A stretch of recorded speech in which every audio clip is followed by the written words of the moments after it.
Nobel Prize in Medicine awarded to trio for work on hepatitis C. This is Scrambled Eggs News. 2 Americans and a British scientist have been awarded the Nobel Prize in Medicine for their groundbreaking work on blood-borne hepatitis, a health problem that causes cirrhosis and liver cancer around the world. Harvey J. Alter at the U.S. National Institutes of Health in Maryland, Charles M. Rice from Rockefeller University in New York, and Michael Houghton, a British virologist at the University of Alberta in Canada, were honored for their joint discovery of the hepatitis C virus, a major cause of liver inflammation. The award may prove controversial, as Houghton recently turned down a major prize because it excluded 2 co-workers at the pharmaceutical firm Chiron, who helped him identify the virus. In 2013, he refused the Canada Gairdner International Award, sometimes known as the Baby Nobel, because it did not recognize the work of his former colleagues, George Kuo and Qui Lim Chu. After reluctantly accepting the prestigious Lasker Award in 2000, Houghton said his workers did not get the recognition they deserved.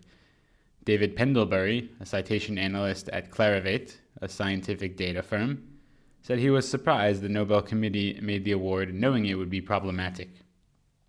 The difficulty, he said, threw into high relief the perennial issue of the Nobel's rule of 3, where no more than 3 researchers can be named for their discoveries that have often been team efforts.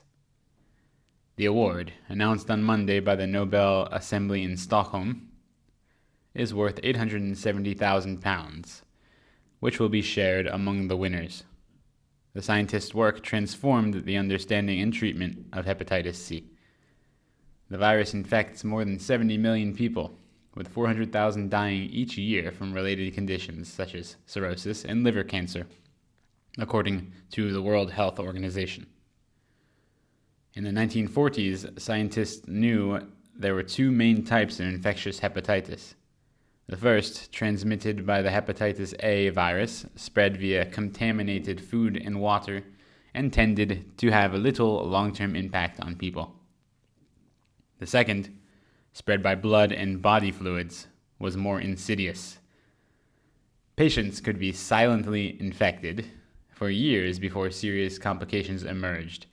Researchers discovered hepatitis B in the 1960s, but it quickly became clear that it was not the only case of the blood-borne infections.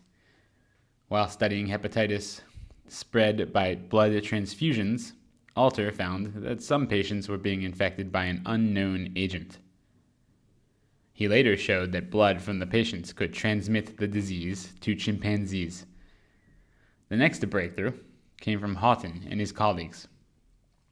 Through a new and untested strategy, they used human antibodies from patients to help identify the virus and sequenced the genetic code of what became hepatitis C. The final step in the effort came from Rice, then at Washington University in St. Louis, who demonstrated that the virus alone could cause hepatitis, explaining the remaining infections spread by blood transfusions. The advent of sensitive tests for hepatitis C and antiviral drugs that can treat the infection soon followed.